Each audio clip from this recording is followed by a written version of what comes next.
Good evening and welcome to Sacred Dance with Trance. My name's Warren James, and this evening I am standing in for Kathy Beltran and interviewing a wonderful lady by the name of Suzanne Tempel.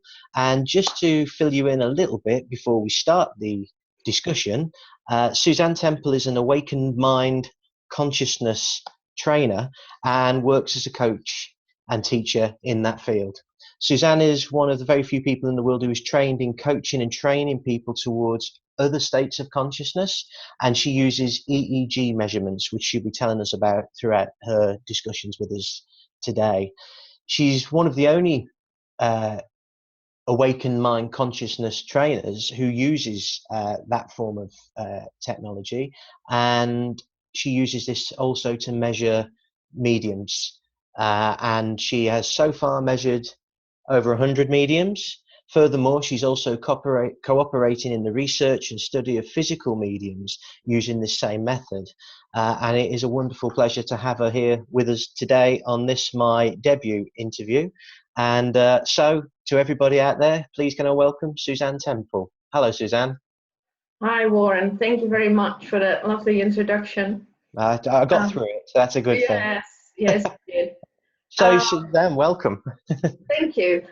First of all, I have to correct you on one thing. You said that I was the only awake mind consciousness trainer using EEG, but that's not true. Actually, every awake mind consciousness trainer uses EEG. This is what we do here. Okay. But I'm the only one specialized in mediums. Yeah. Fantastic. That clears that up, and that's important, and that will be important for people listening, because it's important for, I think, for people to differentiate who's doing what in their research, so as not to cause any confusion. And it sounds, from what I've read so far through your website and what I've read so far from your work that you've shared with me prior to this us linking up today, it's a really fascinating area. So it is. It is. Yeah. It is, and I think what I'd like you to do, if you wouldn't mind, so that everybody knows, so far the formal approach we have here is we ask you to go back to when it all started. In your case, would you be able to share with us how you got into this field of research? Yes, absolutely. I started out as a communication professional. And I worked as an independent interim and project manager for years for international companies and the government, and mostly in ICT. There was always some technical components somehow. And sometimes I had to, reorganize technical help desk or outsource one or buy software or any other thing. And even though I have no technical background, I always found myself somehow involved in software and technique. Now, some years ago, I did an accredited master's in coaching, merely to help people to cope with change within their organizations, where I was an interim manager or later in their private lives. And the human psyche, therefore, has always been of interest to me, not only to help people, but the mere fact that people would have had problems with change within a company or within their lives would intrigue me, because I love change. So that's so far from who I am, so that intrigued me. Now, at one point, I stopped working as a project manager and started to become a full-time coach. And since I'm a medium as well, I started out at some point years ago to investigate in trance. I did several courses and I began to set in a circle. And what I found is that my experience with trance did not match any of my fellow students, and yet teachers told us time and again that we were all in a state of trance and that there were just levels of it. And now that didn't work for me. My logical brain somehow told me that what I was experiencing was so profoundly different that either I wasn't in trance or they were not. So I talked to my spirit team and I said, guys, listen, I want to know, or rather I need to know this to move forward, because if my logical brain doesn't understand this, I just can't, fiddle around and, trial and error and see whether it works. And I believe it was in 2015, a dear friend of mine, who's a shaman actually, she came with a book of NOIs. She said, you need to read this. And I read the book and immediately sensed that I was onto something here. So my intuition told me to go to the USA. But I ignored that voice for a lot of practical reasons. And, we all know what happens when we ignore that inner voice. So to make a long story short, I did finish my education in the USA with wonderful Judith Paddington. She's been the last assistant of NOIs, and she's also the founder of the Institute for the Awakened Mind in America. And currently, she's involved in research in cooperation with the world famous Monroe Institute. So this is how I came into this field, actually. Wonderful. And that study, that introduction took you into America as well to start with. Yes. There are two other people actually who worked with Anna, and they have taken me places as well. One who worked with Anna while she was still alive and amongst us was Elizabeth St. John, and she's from the UK. And last year I had a wonderful talk with her. And she did a research back in the days when Anna was still alive, and with Professor Kate, and she did that on healers. Now Elizabeth is a healer herself, but she's retired now. And unfortunately, I did not have the permission to record that talk. Oh. So I can only hope that she will share her knowledge with the world in any other way sometime in the future. And I'm just grateful that she granted me the talk and insight to her work. Oh, now the other one, sorry. I say that's wonderful, yeah. Yeah, well, the other one who has worked with Anna will take me to Paris actually this year. And in Paris this year in May, there is the second European Energy Psychology Conference.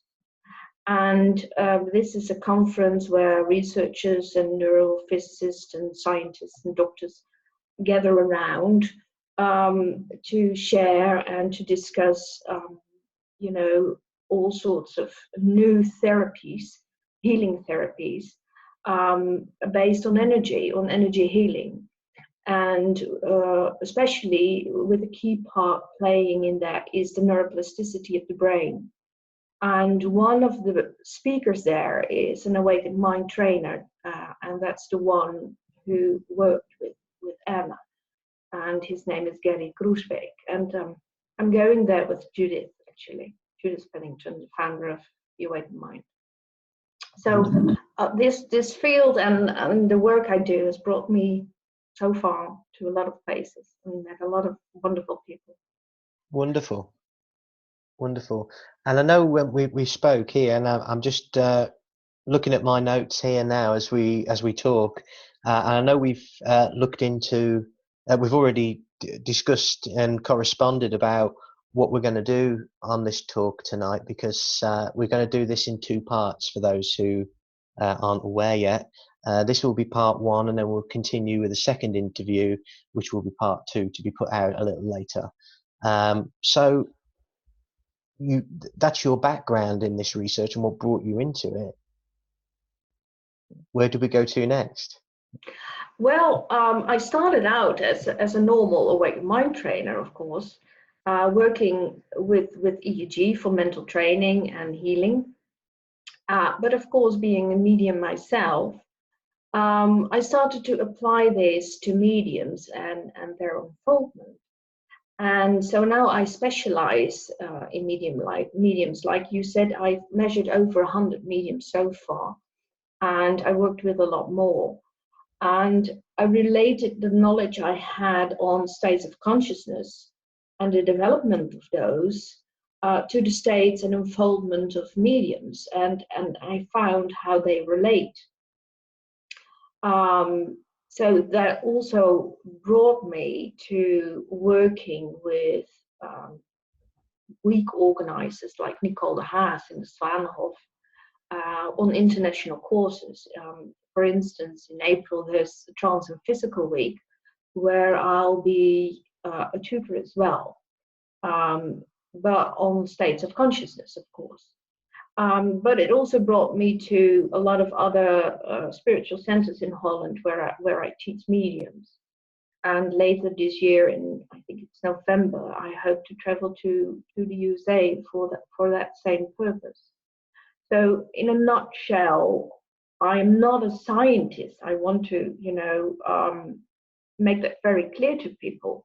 Nor am I researching mediums as to why they are what they are, or the medium's brain and how that differs from other brains, or what the mechanics are with mediumship or physical mediumship. I know a lot of other people do that with EEG, but frankly, I don't care about that so much. I have found that so far it's not helping us to move forward in our development as mediums. Or at least up until this point, I haven't seen the benefits of it. However, I am using applied science from another field of work to mediums and learn along the way how we can, develop and possibly adjust the way we develop right now. And all I learn along the way, I share with students, so they will benefit from this. That's actually my ultimate goal. It's not a scientific one, but a very practical one. And I know that the spirit world helps me with this. They also showed me very recently that they do with my studies with Nicole. I will get back to the study with Nicole, as she granted me, very bravely I might add, permission to share my findings, as it helped her so much, and she believes it will help many others as well. Wonderful. And we're going to look at that as we go through the duration of these two discussions. We'll be looking at Nicole and, of course, the findings overall, or some of the findings overall. I think first of all, though, or next point of call, I should ask, having understood how you came into the field of research, could you tell us a little bit more about the background of what awakened mind training is, and on what EEG is? Because a lot of people are not going to fully understand perhaps what all of that is, especially if people have never looked into these fields before. Absolutely. I'm going to start, if you don't mind, by explaining who invented, so to speak, what it is that I'm doing, because that will give you some sort of I don't know the English word, some sort of a background information where to put the information about the what and the how. Yes. This actually was invented, so to speak, by Professor Maxwell Cade. Now, this was a British scientist, and he was a radiation physicist, a professor, an author, but he also was a mystic and a Zen master. And I believe that he was also a master hypnotist. Now, he worked for the British government as a physicist, and apparently he revolutionized radar in some sort of way. I don't know the details about it, but he also extended his knowledge of light and sound into the fields of mind research. He recognized that everything that's living, including the brain and the body and living things, are composed of frequencies of light. So he, as being a Zen master and recognizing this, he thought, what if we can measure consciousness? What if we can measure states of consciousness? Where would we measure that? And he came to the conclusion that the brain would be perfect for that. So he invented or co-invented together with Jeffrey Blundell, which was a technical engineer, what we use today. Of course, today we use a modern version of what they had. And on YouTube, you still find the old versions of the Mind Mirror, which is what we use. But it's improved so much. It's, not only the hardware, but software has improved so much. Now, Professor Cade was also a member of the British Society for Psychical Research. And therefore, he has this connection with psi and spiritualism and all sorts of things connected also with mediums. When he invented the mind mirror, he was able to, as being a Zen master, he was able to study the brainwaves of a lot of people who meditate or were in higher states of awareness. And I think he measured over 4,000 people between, I think, 1970 and 1990, so in 20 years' time. And that study led to the publication of his classic book, and also to a new field, and a new field that was EEG-led biofeedback meditation. So that was completely new at that time. So when he did his research, he was assisted by Anna Wise, which was an American lady, and she took the research and everything she learned with Kate, she took that to America, and she took that a little bit further. She studied and investigated a lot of people, artists, sportsmen, CEOs of big companies, and so she took that into what I would call a layman's field, rather than people, yogis and Zen masters and other people with higher states of awareness. And she wrote 2 books about that. Yeah. Wonderful. So this is the people who started this, and what it is that we do. We actually, because Professor Cade mapped these states of consciousness with his device, which he developed together with Jeffrey Blundell, and he mapped these states of consciousness into patterns, brainwave patterns. Now, brainwave patterns, or brainwaves for that matter, are, no, I'm gonna start with what is a brainwave, because some people might not know. When we use our brains, they give little electrical impulses, and these impulses form waves, electrical waves, and we can measure that with little electrodes we put on the head, because the waves are not confined within the scalp, they'll project outside. So we can measure that when we put electrodes on the scalp. And while we measure their waves, we can categorize them in bandwidth. And we can project them into a screen showing a pattern.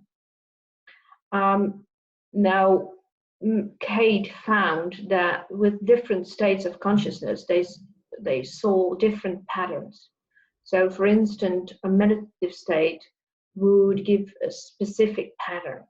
A normal waking state would each time show that specific pattern. Now, everybody's brains work differently, but when you're in a certain state, you will show that pattern. Okay, so the pattern consists of relative figures. So it's always, normally when you produce in a normal waking state, you produce a lot of beta, which is associated with thinking. So whether you'll produce a lot of amplitude with that or not, you will show a certain ratio within the pattern. I'm not sure whether I'm making sense, but yes. Okay.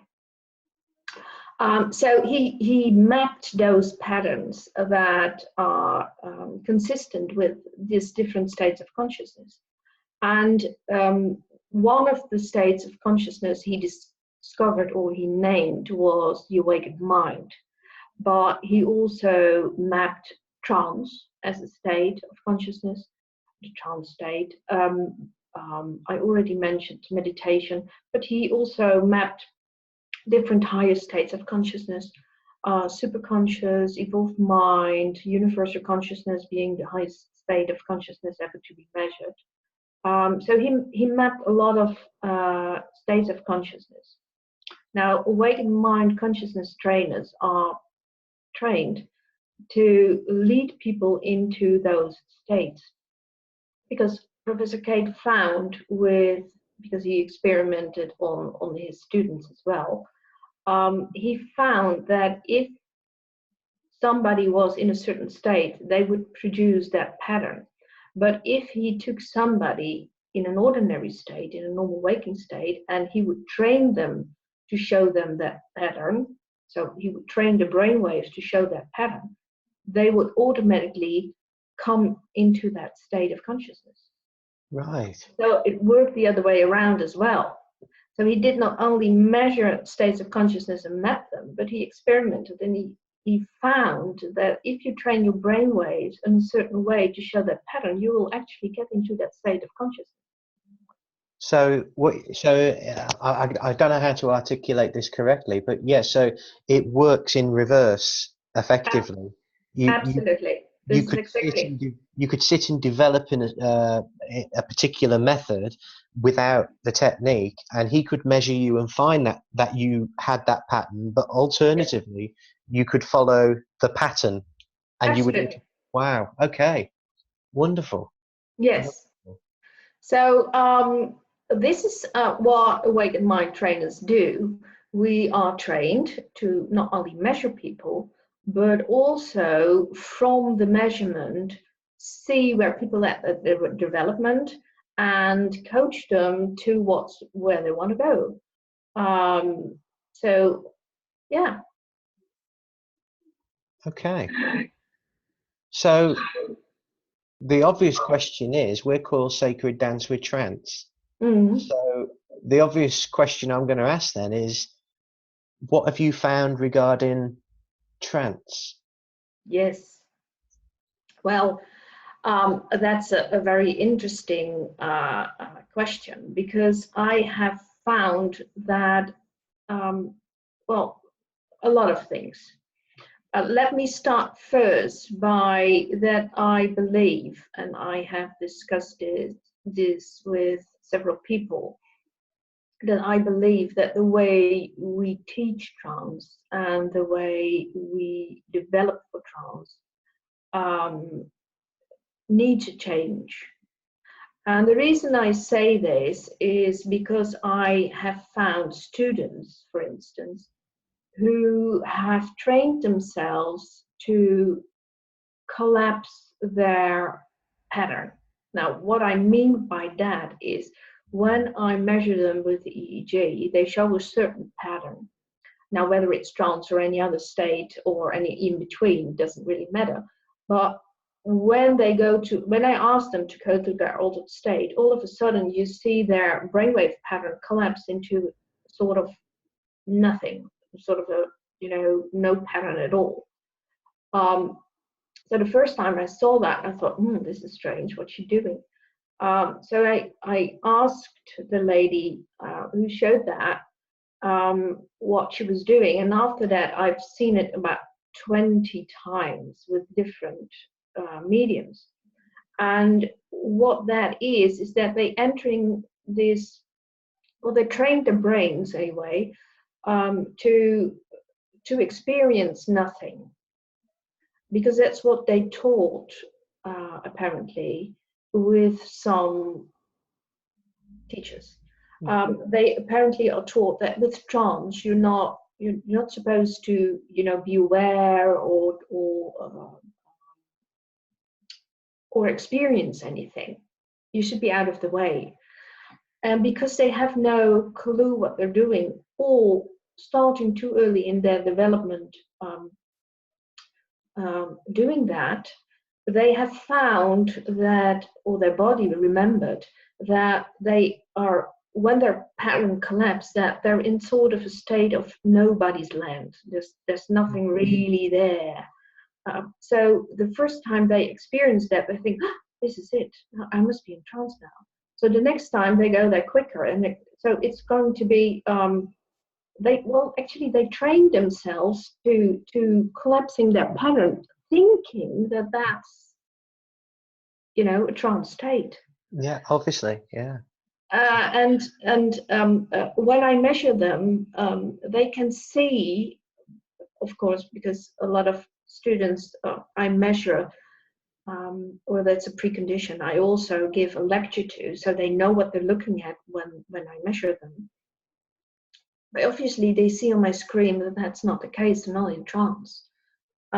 So I have to then, teach them again to get their pattern up. And usually they're not entering a trance state. Usually they're getting into one of the development stage before trance. And I said, okay, this is where you should be, and the next step should be this or this or that. But this is just one of the things I've found with developing mediums, just because of the way we teach them. Another thing sorry, my telephone. Another thing that I found is that some mediums, actually, believe it or not, have trained themselves to fall asleep for that same reason. So when you go down, down, down, you start to first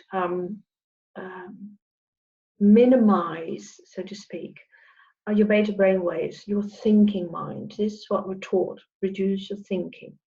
So that's fine and good, but if you have no clue, or if you're not in that point of your development where you know how to stay aware or awake, you will enter the first state of sleep. And you would think that people would know that or feel that, but that's not the case, because the first stage of sleep, you're still aware of what's going around, or still aware of what's around you. You can still, hear sounds.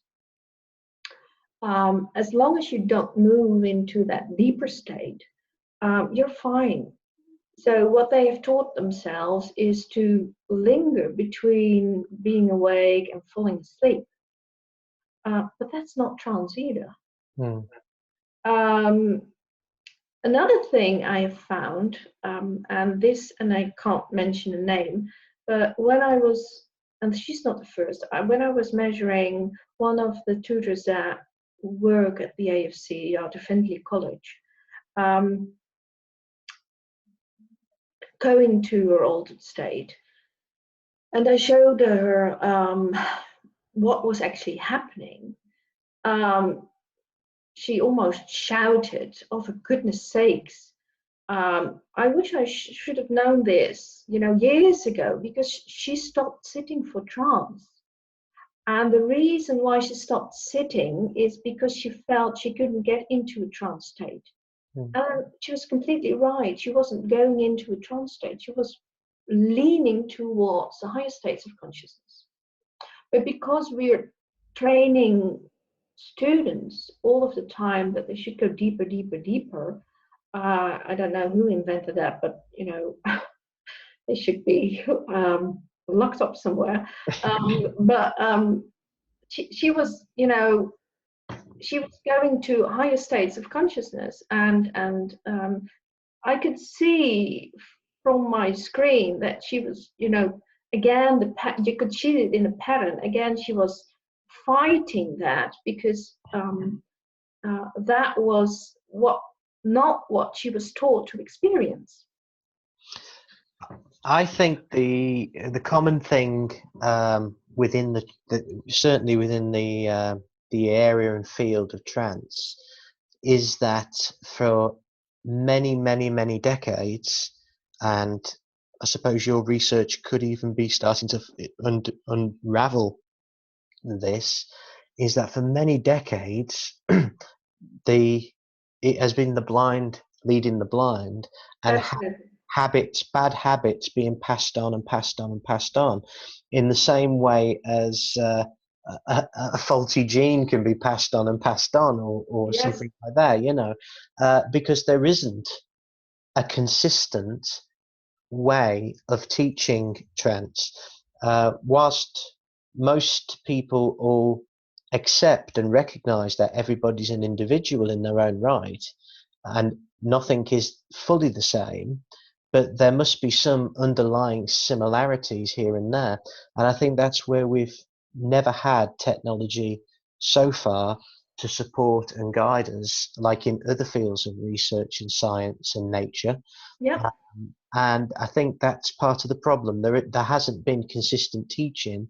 It is old methods and hearsay and other people's interpretations, and very often it's one person's interpretation mixed with another and another that have been combined into a totally new monster almost, which encourage people to pay their money and come and learn this technique. And when that doesn't work, there's always another person offering another approach, Yeah. And that's part of the problem, I think. And I suppose your research is showing that to a great extent. Absolutely.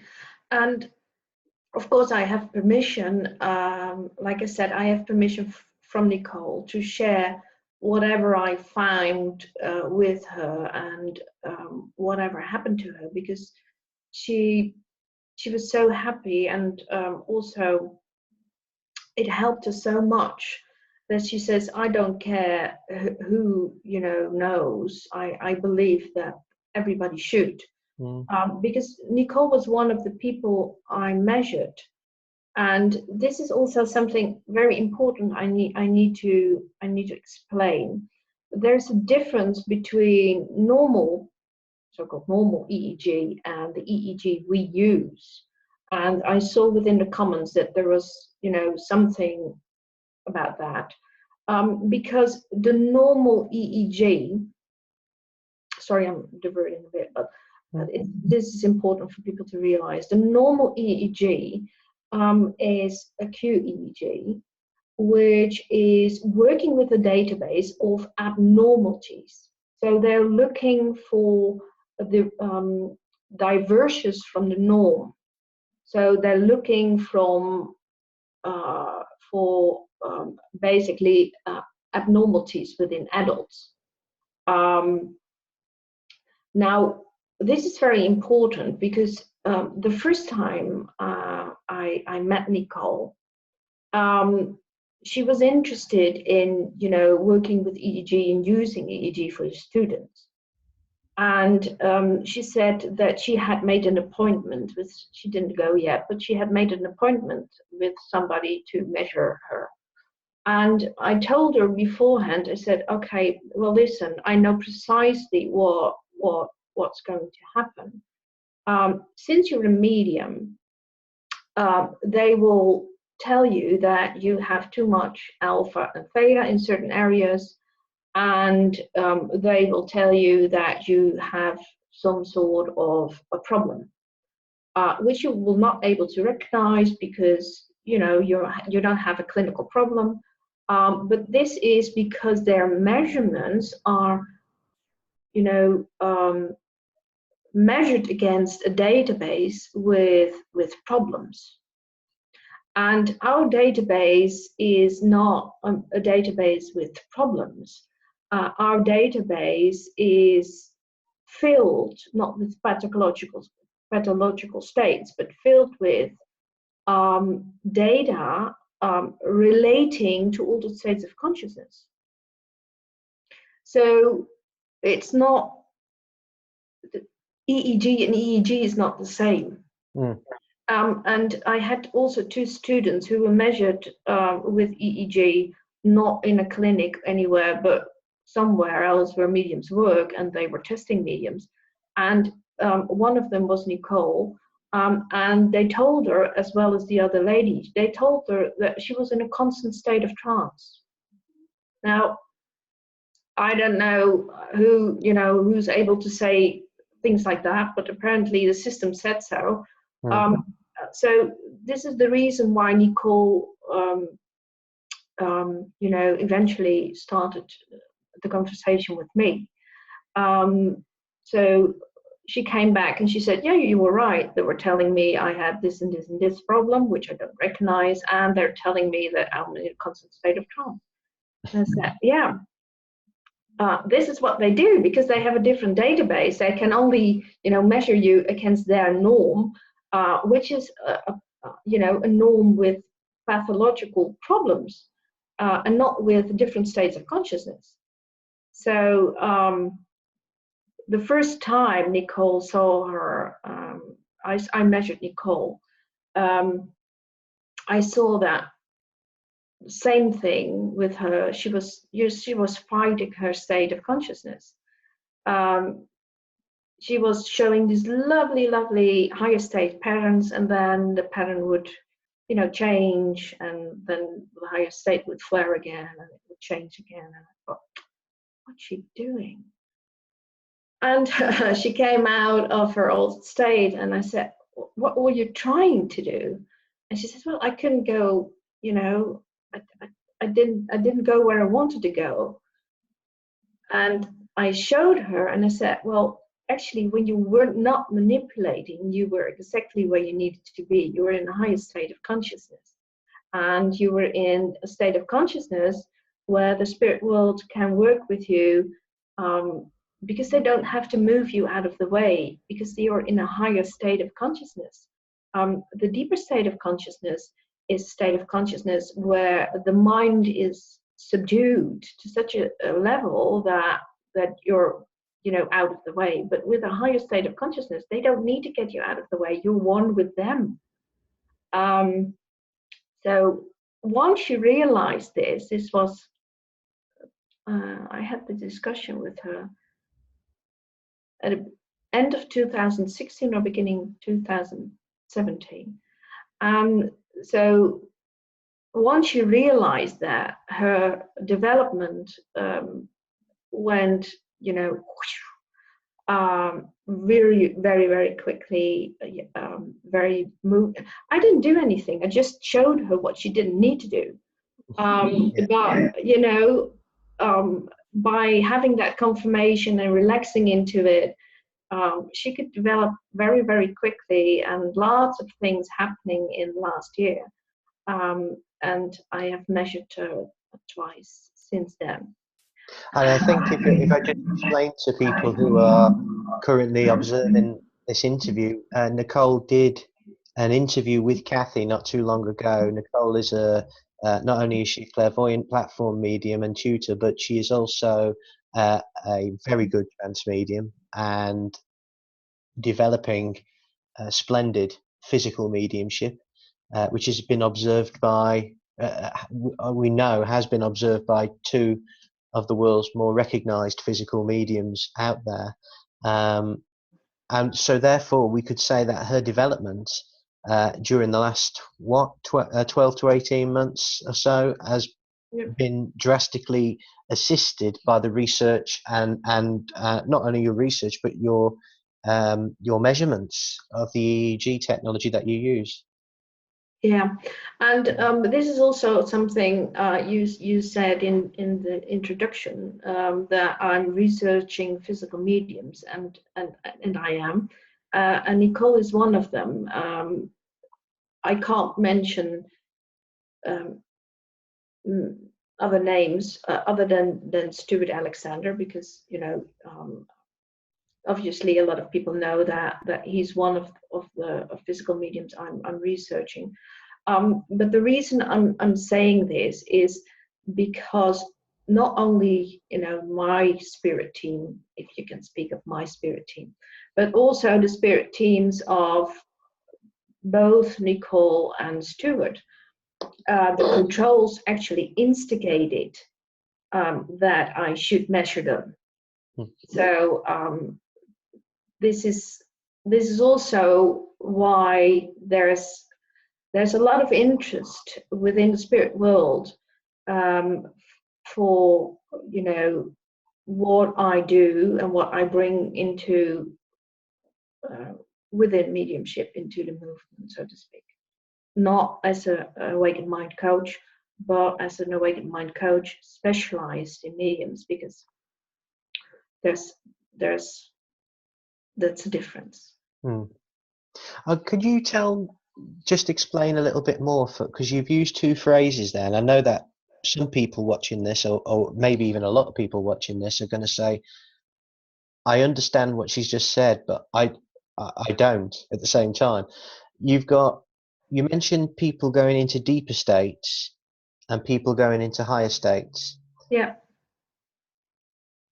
When trance mediums are doing their work, let's say you are studying various trance mediums, do some go to a deeper state and some go to a higher state? Are most trance mediums going to a higher state than a lower state? What have you found?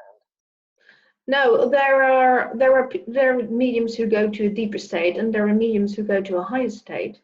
This is why we need to change the way we teach, because we teach everybody to go to deeper state, or to go deep anyway. And people who go naturally to a higher state either give up, or they, fight themselves along the way. And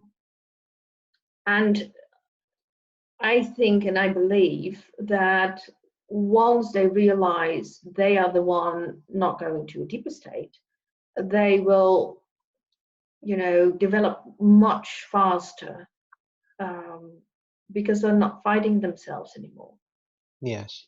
So ultimately, we do not need to change only the way we teach, but also the way we talk about trance, because we need to talk about all states, because not everything is a trance state. Oh, I see that the internet connection is unstable, so I don't know whether you heard that last phrase I said. Yes, came through crystal clear. Absolutely fine. Good. So is there from your research so far and all of those people you've studied, I know you can't name the majority of them, but that's fine, because you still will have findings from that, or you will be starting to make conclusions as you go along and observe.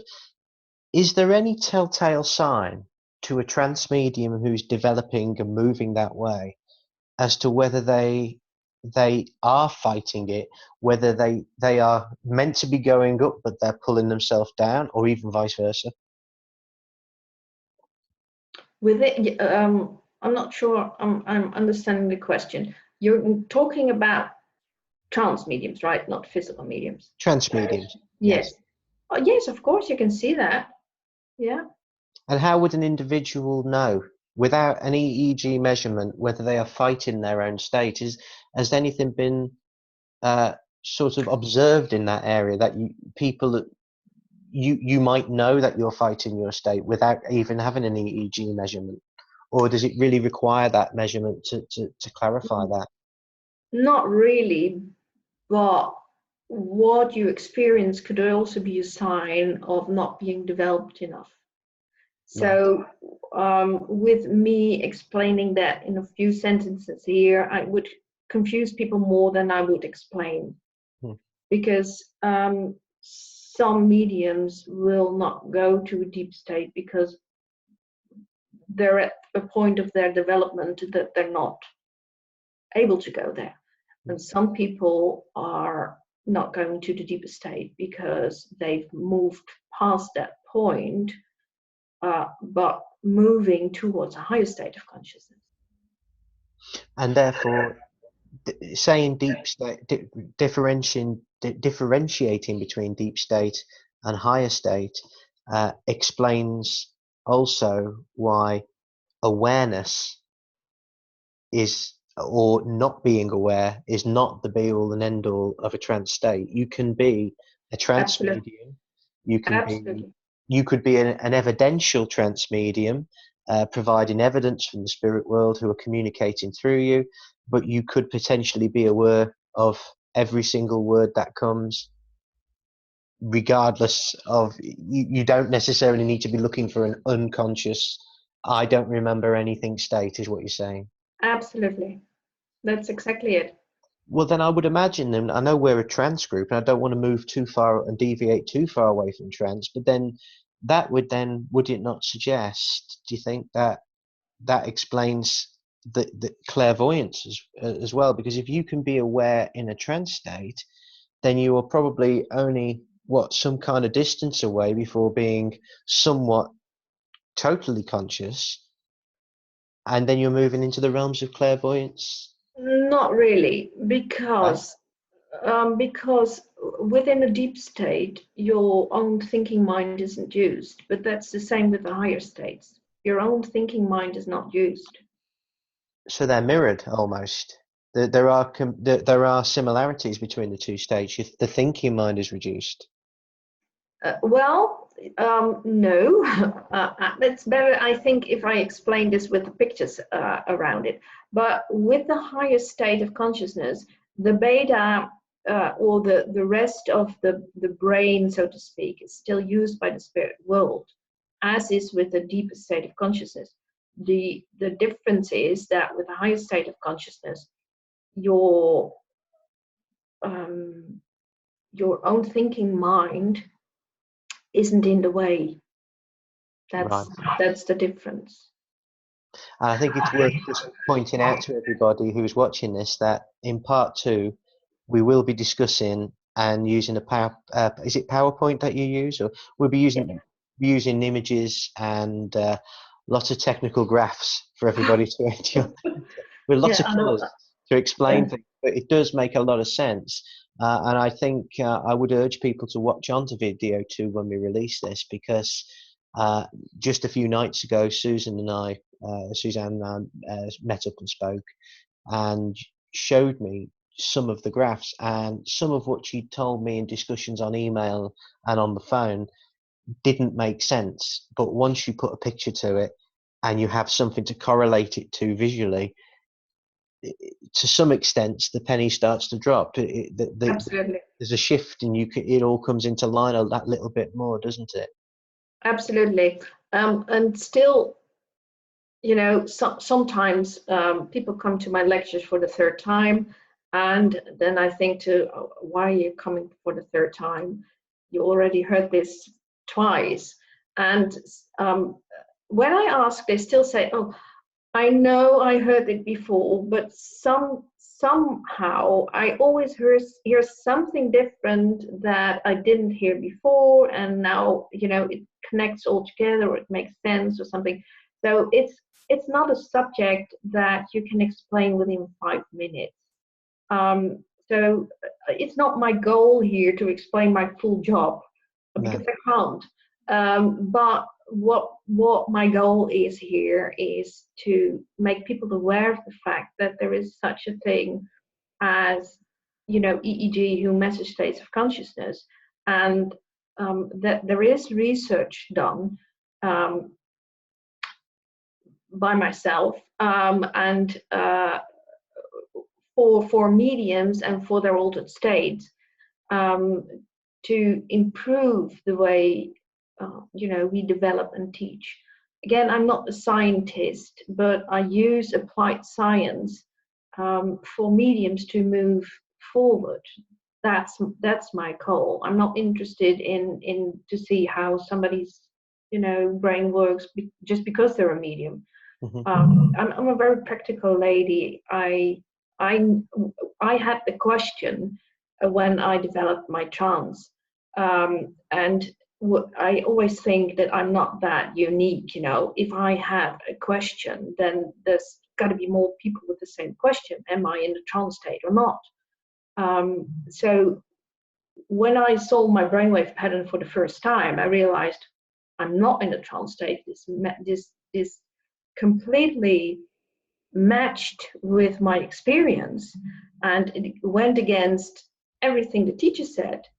But I was so happy to, see that, and it all clicked. It all made sense because I'm not going to a deeper state as well. Wonderful. And I think what you're doing is going to, as you said before, certainly is going to, if it doesn't do it immediately, is going to have to challenge the way trance is taught overall. It's certainly going to challenge that particular thing because I think it's without question there's a lot of confused trance mediums out there. Yeah, and rightfully so. And it's not only the way we teach, but it's also the way we speak about trance. But again, because we mentioned trance and trance again.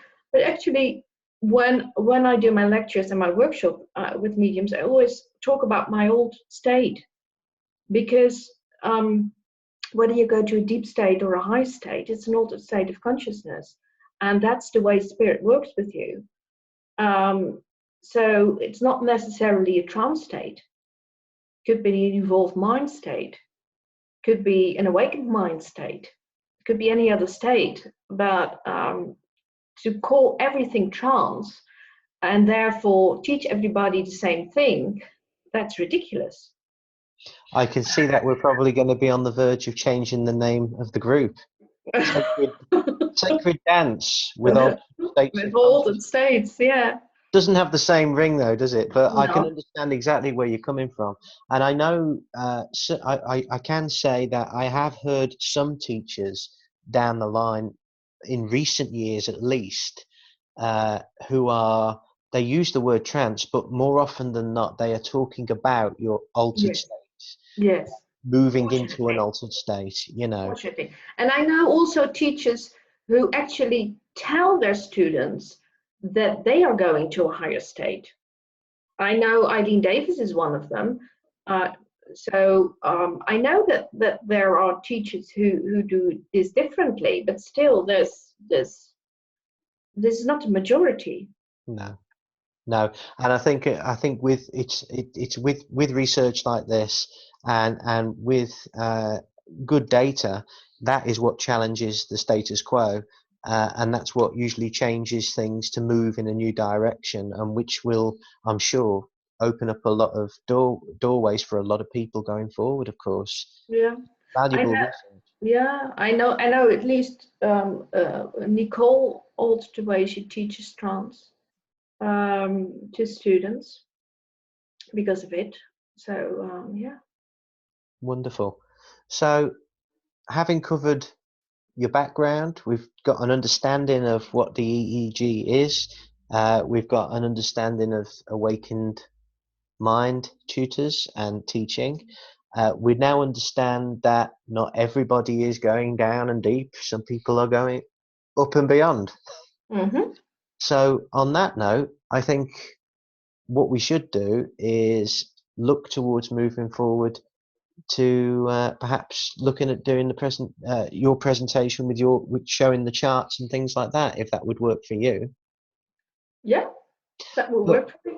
Wonderful. Before we finish this first part, what I am going to do is put these two videos out very close together so that people can get straight onto it, because I'm realizing we learn as we go along, folks. I'm realizing that actually the best thing we can do is give people the opportunity to start looking at this straight away. So now they've got the foundation part of what this is all about. So in the next video, we will discuss in much more depth and with charts and images and graphics as well. Can I just ask though, there was something you said before, further back, but that'll have to come back to me later on because I can't remember it I now. can't remember. It All doesn't right. matter. So what we'll do, let me tell you that what we're going to do going forward, so that everybody at home, listening at home or wherever you are in the big wide world, in the next session we're going to talk with Suzanne about the development of the states of the awakened mind, but moreover we'll be talking about trance as a state of consciousness. Is that Yes, correct? that's correct.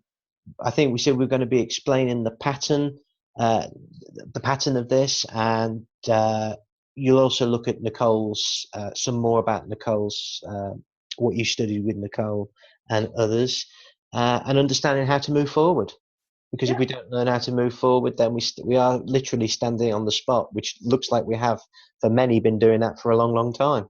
Yeah, this is what I tell my students all the time. If you have no clue where you're at, then you have no clue where you're supposed to be, and how to get there.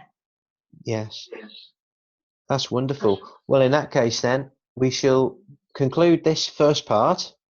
And those of you at home, in a moment, this will be uploaded for you all. And part 2 should be there as well, following on as soon as possible. So, Suzanne, we'll prepare ourselves for the real science, shall we? Yep.